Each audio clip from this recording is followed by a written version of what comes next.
ಏನೋ ಮಾಡೋಕ್ಕೋಗಿ ಏನೋ ಆಗ್ಬಿಡ್ತು ನೋಡ್ರಿ ದೊಡ್ಡ ಮಂದಿ. ನಮಸ್ಕಾರ ರೀ ಎಲ್ಲ ದೊಡ್ಡ ಮಂದಿಗೆ, welcome to my mini log. ಇವತ್ತು ಮುಂಜಾನೆ ಎದ್ದು ಕೂಡಲೇ ನಾ ಹೊರಟಿದ್ದೆ ನಮ್ಮ ಗುಡಿ ಕಡೆ. ಯಾಕಂದ್ರೆ ಇವತ್ತು ಶುಕ್ರವಾರ ರೀ.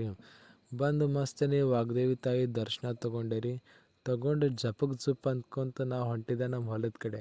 ಯಾಕಂದ್ರೆ ನಿನ್ನೆ ಹೆಣ್ಣಾಳು ಹಚ್ಚಿದೆ ರೀ, ಅದು ಹುಲ್ಲು ಒಯ್ದಿತ್ತು ರೀ. ಮಸ್ತನೇ ಅರ್ಬಿದಾಗ ಹಾಕಿ ಬಿಗದು ಸ್ಕೂಟಿ ಮೇಲಿಟ್ಟು ನಾ ಹೊರಟಿದ್ದೆ ನಮ್ಮ ಮನೆ ಕಡೆ ರೀ. ಮನೆ ಕಡೆ ಬಂದು ನೋಡಿದ್ರೆ ನಮ್ಮ ಪಪ್ಪ ಹಚ್ಚಿದ ರ್ಯಾಕ್ದಾಗ ಇದ್ದಿದ್ದು ಒಣ ಹುಲ್ಲು ಸುಡೋದಿತ್ತು ರೀ.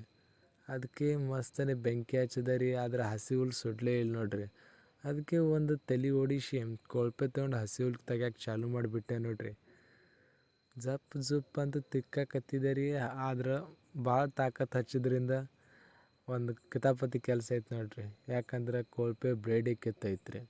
ಇದು ಒಂದು ಕಿತಾಪತಿ ಕೆಲಸ ನೋಡ್ರಿ. ಯಾಕಂದ್ರೆ ನೆಲ ಪೂರ್ತಿ ಗಟ್ಟಿ ಆಗೈತೆ ರೀ. ನಾ ಹಚ್ಚಿದ ತಾಕತ್ತು ನೋಡಿದ್ರೆ ಅದು ಕೊಳ್ಪೆ ಬ್ಲೇಡಿಗೆ ಕಿತ್ರಿ. ಈ ಕಿತಾಪತಿ ನೋಡಿದ್ರೆ ಮನ್ಯಾಗ ಬೈದೇ ಬೈತಾರೆ. ಅದಕ್ಕೆ ಕೊಳ್ಪೆ ಒಯ್ದು ಎಲ್ರಿ ಮೂಲ್ಯಾಗ ಒಕ್ಕಟ್ಬಿಡ್ತೀನಿ ರೀ. ರಾಧೇ ರಾಧೆ.